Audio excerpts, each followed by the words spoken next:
राज्यात अतिमुसळधार पावसाचा इशारा देण्यात आलाय। 24 ते 48 तासात काही भागात अतिवृष्टीचा अंदाज देण्यात आलाय। पुणे नाशिक घाट परिसरासाठी आज रेड अलर्ट जारी करण्यात आलाय। कोकणात आज पावसाचा ऑरेंज अलर्ट आहे। पालघर, ठाणे, रायगड, रत्नागिरीला सुद्धा ऑरेंज अलर्ट देण्यात आलाय। भारतीय हवामान विभागाने 31 जुलै ते 27 ऑगस्ट या पुढील 4 आठवड्यांसाठी पावसाचा दीर्घकालीन अंदाज जाहीर केला। या अंदाजानुसार पुढील 24 ते 48 तासात राज्याच्या काही भागात मुसळधार ते अतिमुसळधार पावसाचा इशारा देण्यात आलाय। मात्र त्यानंतर ऑगस्ट महिन्यात पाऊस ओढ देण्याची कमी शक्यता वर्तवण्यात आल्याने शेतकरी आणि नागरिकांची चिंता वाढली आहे। हवामान विभागाने दिलेल्या माहितीनुसार आज पुणे घाट परिसर आणि नाशिक घाट परिसरात अत्यंत मुसळधार पावसाचा रेड अलर्ट जारी करण्यात आलाय। तर पालघर, ठाणे, रायगड, रत्नागिरी आणि जळगाव या जिल्ह्यासाठी ऑरेंज अलर्ट देण्यात आला। नागरिकांनी आणि पर्यटकांनी या काळात सुरक्षिततेची योग्य ती काळजी घेण्याचं आवाहन प्रशासनाकडून करण्यात आलं।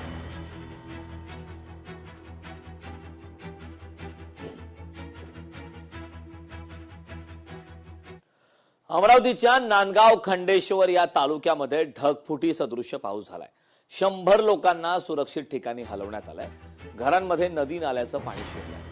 अमरावतीच्या नांदगाव खंडेश्वर तालुक्यात ढगफुटी सदृश्य पावसाने हाहाकार माजवलाय। नदी नाल्याला पूर आलाय। नदीकाठी घर असलेल्या सुमारे 100 लोकांना सुरक्षित स्थळी रात्री हलवण्यात आलंय। नांदगाव खंडेश्वर मधील धामक, धानोरा, गुरव, मंगरुळ, चव्हाळा, खेडपिंपरी, परसमंडळ, दिघी कोल्हे या गावासह अनेक गावात पूरजन्य परिस्थिती निर्माण झाल्या। गावाला नदी नाल्याचं स्वरूप आलंय।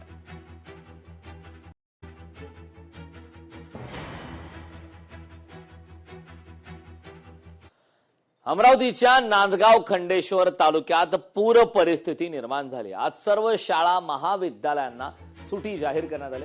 रस्ते बंद आणि पुलांवरून पाणी वाहिल्याने जिल्हाधिकाऱ्यांचा हा निर्णय आहे। आपत्ती व्यवस्थापन कायद्याअंतर्गत या संदर्भातला आदेश आता जारी करण्यात आला।